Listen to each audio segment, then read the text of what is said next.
Welcome to நாமும் நலன். இப்போ ப்ரான் கிரேவி எப்படி செய்கிறதுன்னு பார்க்கலாம்.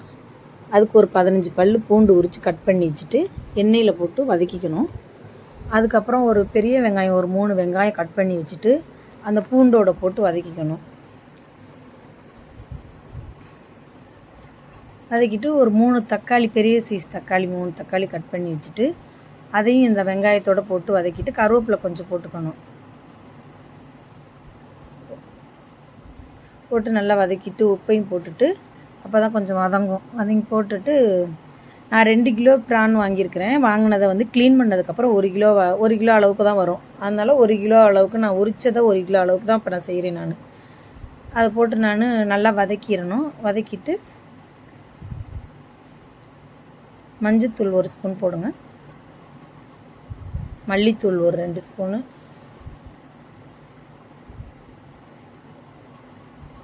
தனி மிளகாய்த்தூள் ஒரு 4 ஸ்பூன் போடுங்க. காரத்துக்கு ஏற்ற மாதிரி போட்டுக்கோங்க.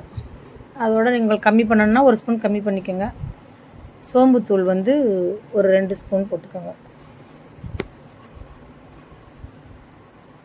போட்டு நல்லா வதக்கிட்டு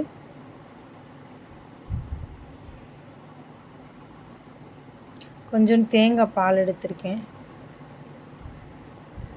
சில பேர் நிறையா கிரேவி வேணும்னா தேங்காய் அரைச்சி கூட ஊற்றலாம்.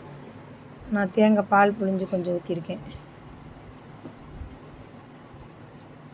தட்டை போட்டு மூடி வச்சுட்டு கொதிக்கணும்.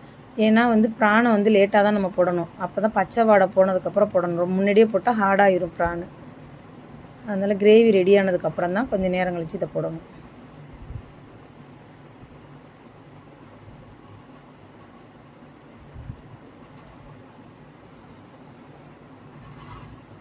நல்லா கிண்டிட்டு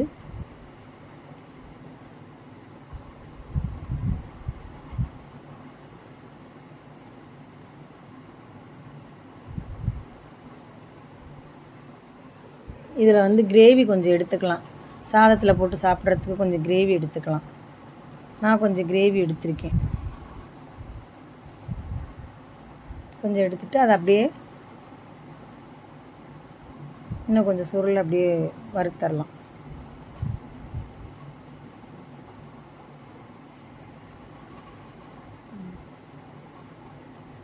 அவ்வளோதான், ப்ரான் கிரேவி ரெடி.